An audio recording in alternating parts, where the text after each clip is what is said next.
later, Jesus took him with Peter and James and his brother John, led up to a high mountain by themselves, and he was transferred before them.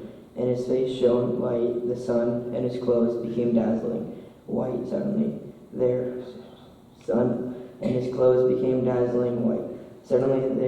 said Jesus, Lord, it is good for us to be here. If you wish, I will make 3 dwellings here, one for you, one for Moses, and one for Elijah. While he was still speaking, suddenly a bright cloud overshadowed them, and from the cloud a voice said, This is my Son, the beloved. With him I am well pleased. Listen to him. When the disciples heard this, they fell to the ground and were overcome by fear. But Jesus came and touched them, saying, Get up and do not be afraid. And when they looked up, they saw no one except Jesus himself alone.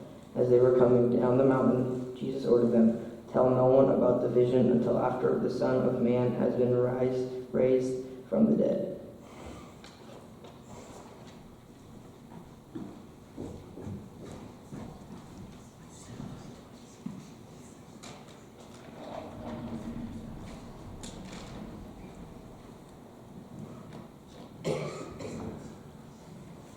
So as we start the sermon, I want to put a plug in for the book that inspired it, and some of the material came out of it from, it's an older book. When I say older, I mean maybe 10 years or so. I've had it for way longer than that. But it's If You Want to Walk on Water, You've Got to Get Out of the Boat. And I've talked about it here before. And I was reading it again, and I came across a chapter on waiting. And I thought, that's interesting. Because I think the second most hated word in my house besides no is wait. Right? Wait until you can play video games until after your homework. Wait to eat your candy until after you have supper. Wait. But we hate that word. Because life is a lot of waiting. You wait for the baby to be born. You wait for it to say the first word. You wait for the baby to take the first step. I always love that saying, you wait for the baby to take the first step, you wait for the baby to talk, and then you wait for him to sit down and shut up. Right? And then you got to wait until you can drive the car. You got to wait for the right person to come along in your life if you want to get married. You got to wait for that first promotion. Wait for the first home you're going to buy. Wait for that new car or van. Wait for your husband to fix something, or wait for your wife to get ready. Life is about waiting. Ed was visiting a local department store with his wife, and they had just purchased a piece of luggage and a cooler. As he was waiting for his wife to finish the rest of his shopping, Ed dragged the cooler and the piece of luggage with him. Kirk asked if they could be of assistance. No, thank you, Ed replied. I'm just waiting for my wife. At that point, a man behind him said, I'm waiting for my wife too, but I never thought of bringing lunch and an overnight bag with me.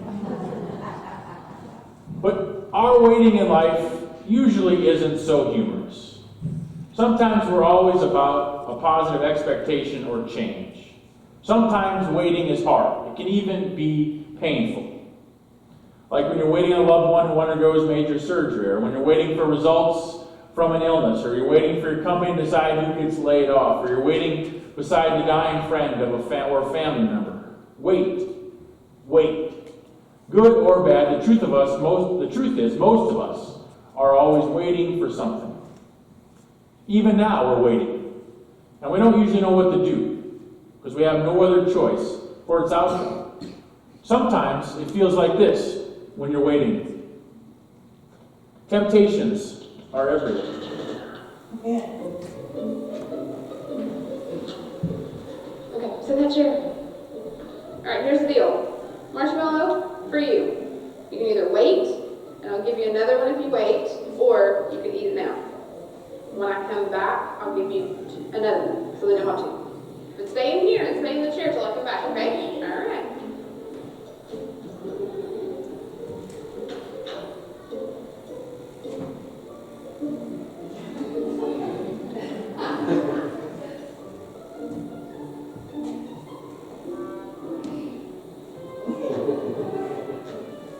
I'm gonna go do something, and then I'll come back. It's yummy.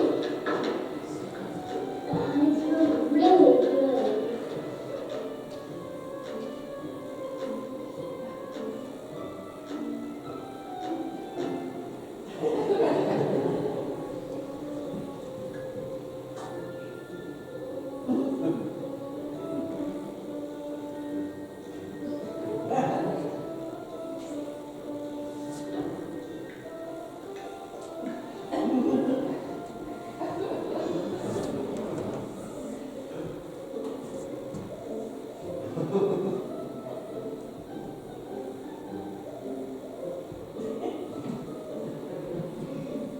it's up to you. You can have it now or you can wait. Okay?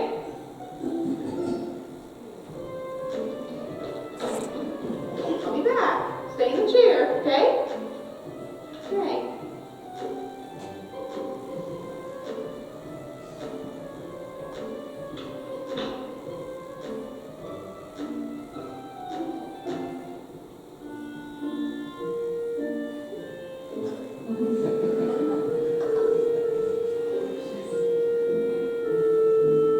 That's not fair. That poor girl looks pretty young.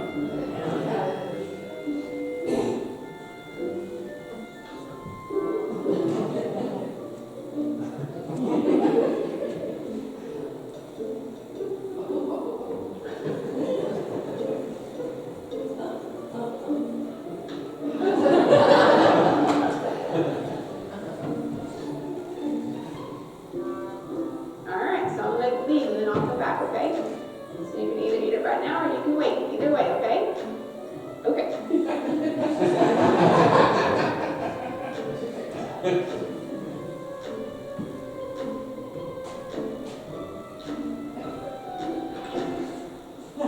How'd you do? Did you do good? You did? You wanted to eat it, didn't you? Yeah. So did I tell you to give you another one? Okay, I need them both. You need them.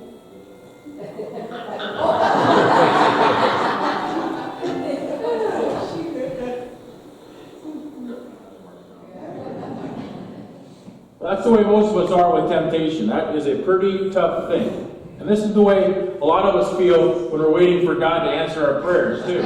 Right? We get real tired of waiting. Because we want it, and we want it now. But there is an important part to waiting. I'm pretty convinced that God likes waiting. I don't think God minds at all if he's got to stand in the longest checkout line, or if God's behind someone on the road going exactly the speed limit. I know God doesn't mind waiting, because there are all kinds of examples in the Bible of God asking God's people to wait.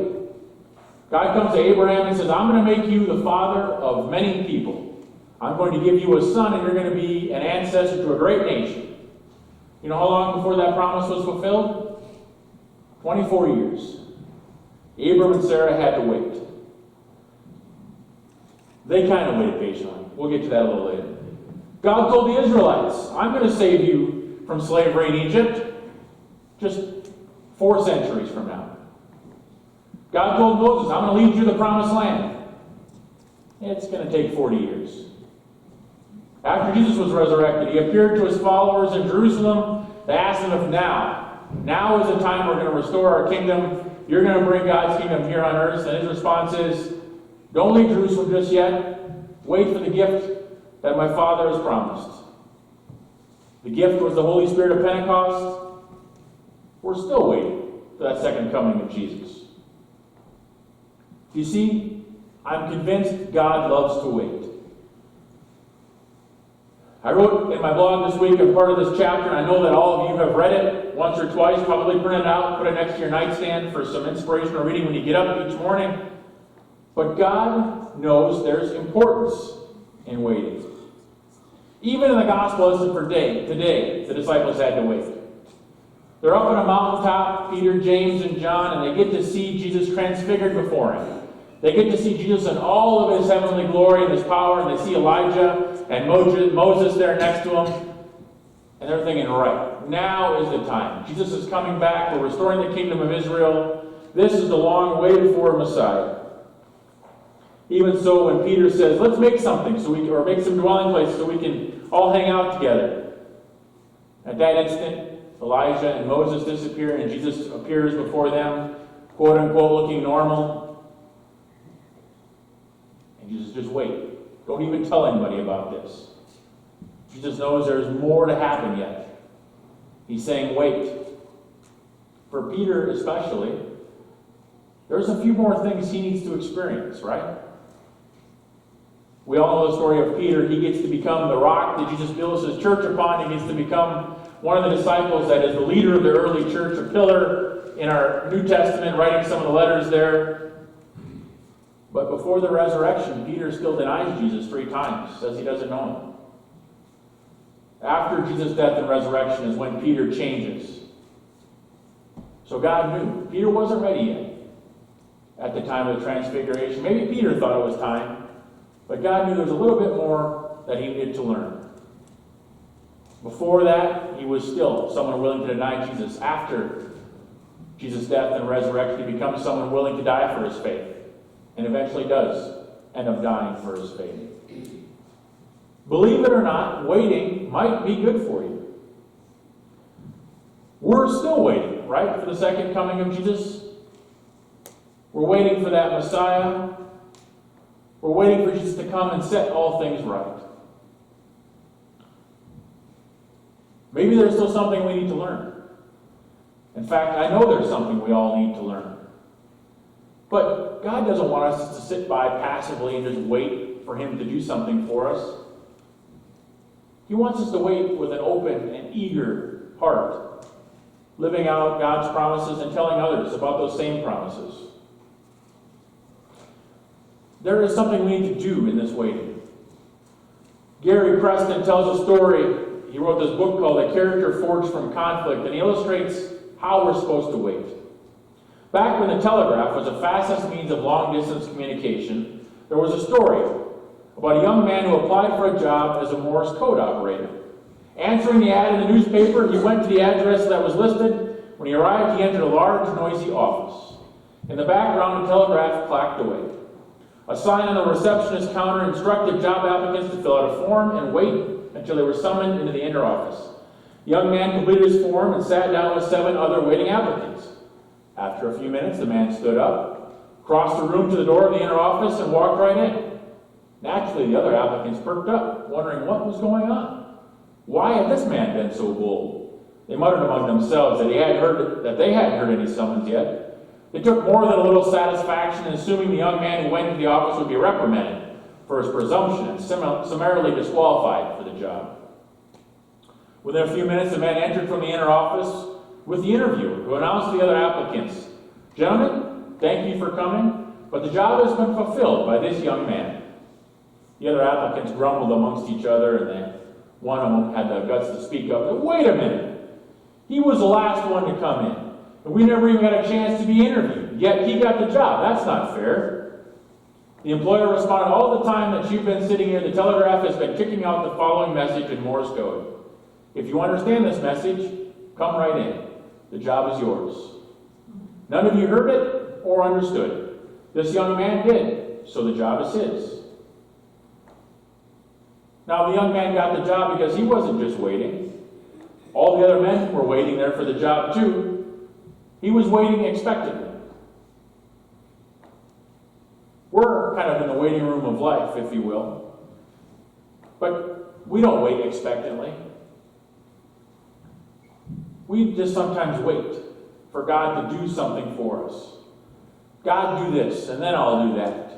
God, fix this, then I'll do that. But that man was waiting expectantly. He was listening. He was paying attention to the world around him. Waiting doesn't mean just sitting down and doing nothing. You have to be watching and looking for God to fulfill the promises. You have to believe that God is going to do it. Henry Nouwen, who's a distinguished theologian, said, "Waiting is a period of learning. The longer we wait, the more we hear about him for whom we are waiting. It's not just some static state. It's a time when God is working behind the scenes and the primary focus is on us." So what does it mean to wait on the Lord? Well, what we've said before is we can start with by saying what waiting is not. It's not just a passive sitting around waiting for something to happen that will allow you to escape your trouble. Sometimes people say I'm waiting on the Lord as an excuse to not face up to reality, to own the responsibility or to take action. Probably as an example, there's some people with some horrible financial habits, impulsive spending, refusal to save, and they're in the midst of a huge money mess. And they say, we're just waiting for the Lord to provide. This fits in the general theological category of don't be stupid. Waiting on the Lord doesn't mean just sitting around hoping to win some publisher's clearinghouse challenge. Waiting probably means bringing yourself to a financial manager and learning some better habits. Right? There's the old joke that I've told about the lady waiting to be rescued from the flood. A boat, a helicopter show up, and she denies each time saying, I'm waiting for the Lord to rescue me. And then she gets to heaven after she's been drowned and says, Lord, where were you? Lord says, I sent you in a boat and a helicopter. What do you want? Right? Waiting is not just simply passively sitting by, waiting for God to do something. It requires some observation. It requires some effort on our part. There are a couple keys to waiting well, and they're pointed out in this book by Mr. Ortberg. First one is patient trust. He said a sentence in here that I had never heard before. It makes great sense. Too often we want God's resources, but we don't want God's timing. There's another joke that illustrates this perfectly. Lord, is it true that 1,000 years to you are like a minute for... Is it true that 1,000 years for us is just like a minute for you? Yes, the Lord replies. That $1 million to us must be just like a penny to you? Yes. Lord, give me one of those pennies. Wait a minute. Too often we want God's resources, but we don't want God's timing. Maybe you have a dream about certain accomplishments that involves your work or any other area of life. You have this vision of the way life should have went, or the way you want life to go, but it's just not quite going the way you have it all planned out. It hasn't happened yet, and you don't know why. You're tempted to try to force it, to push and manipulate what you want. Remember we talked earlier about Abraham and Sarah? God promised them a son, and it took 24 years for that promise to be fulfilled. They didn't exactly wait patiently, remember? They said, let's have a son through Sarah's maidservant Hagar. Well, they had a son. Abraham loved him, and eventually when Isaac came along, the promised heir, the family was split up. Hagar and Ishmael and her family were forced to leave because of jealousy. Their inability to kind of wait patiently and to work or to pray and wait on God's promise led to a breakup of the family. Maybe instead of waiting patiently, you thought about giving up to even try and accomplish what you thought your life would be, or just easier to drift through life and give in. Waiting patiently means you have the ability to not quit, to not give up, to continue to learn, get feedback, take one step at a time, and not to force it. Another way that helps us wait well is with confident humility. That doesn't mean we have some arrogant confidence in ourselves, but a confidence in the one who sustains us. It's an assurance and a reminder that God is in control. A humble recognition of our limits. When we're waiting for something, we're reminded that we're not in control. That's a particularly hard lesson for me. I like to be in control. I like to at least have the appearance that I can control many aspects of my life. Which is an illusion, I know. Doesn't mean I don't want to try and control things more and more. So sometimes when we're waiting, we're reminded that you're not in control there, smarty pants. Just hold on, slow down a little bit. Waiting is good for people like me that have that illusion that I'm in control. Or maybe even begin to think so much that I know what's best for my life. When I have to wait, it's kind of humbling. Reminding that I'm not in control, and I certainly don't know what's best for my life. I might like to think I know, but ultimately God does know what's best for me. And I need to remember maybe what's best for me now is to wait. What I think I need or I want might not be what I need or want right now. And as I told the kids in the children's sermon, another good way to help us wait patiently and wait with confidence is through prayer. Ever had a night where you lay awake before you fall asleep with all the thoughts running through your head, right? All the what-if possibilities that can happen with anything coming up or whatever happens. Those frantic, panic thoughts about whatever it might be. What if this happens? What if that happens? In his book, John makes a statement that also resonated with me. He said that Jesus was never frantic. He never panicked. The story we went over in confirmation this morning was the disciples in the boat as it was racked by a storm and about to be swamped. While Jesus is asleep, he wakes up and he's not panicked. His voice is calm and assurance as he calms the storm. John says the voice of God is never frantic. When you hear those desperate thoughts, that you can know that it's not God speaking, and you can wait for God's voice. The last aspect is hope. Hope is a form of waiting. If you're waiting on God these days, if you're obeying but don't see the results hoped for yet, there's a powerful promise to that waiting. Even youth will faint and be weary, and the young will fall exhausted, but those who wait for the Lord shall renew their strength, mount up with wings like eagles. They shall run and not be weary, and they shall walk and not faint. In closing in his chapter, John says, I think that sometimes in Jesus' life is when he was on the Mount of Transfiguration, or when he called his friend Lazarus out of the tomb, Jesus soared. He rose so high in spirit that no one could keep up with him. He was in the jet stream. At other times, as when he wept over the defiance of Jerusalem, when he was frustrated with the slowness of his disciples, when he faced the opposition of religious leaders, life was tougher. Yet he kept running. He did not turn aside from the cross, even when it ran uphill. He could run a long way. But when it came to take time to the road to Calvary, he wasn't soaring. When the cross was placed on his bruised and bleeding back, he wasn't running. He walked. He was a young man, but he stumbled and fell that day. All he could do was get back up and walk some more. Sometimes walking is all we can do. But in those times, walking is enough. Maybe it's when life is the hardest, when we want so badly to quit, but we say to God, I won't quit. I'll keep putting one foot in front of the other. I'll take up my cross. I'll follow Jesus even on this road. Maybe God prizes our walking even more than our soaring and our running. We have some very fast runners in our world. We have some eagles that soar much higher than we can see. It's a hard thing to be a walker when you're surrounded by racers and eagles. But sometimes walking is the best we can offer God. He understands all about that. Walking counts too. So keep on walking, because what we wait for is not more important than what happens to us while we are waiting. Now it's just a matter of time.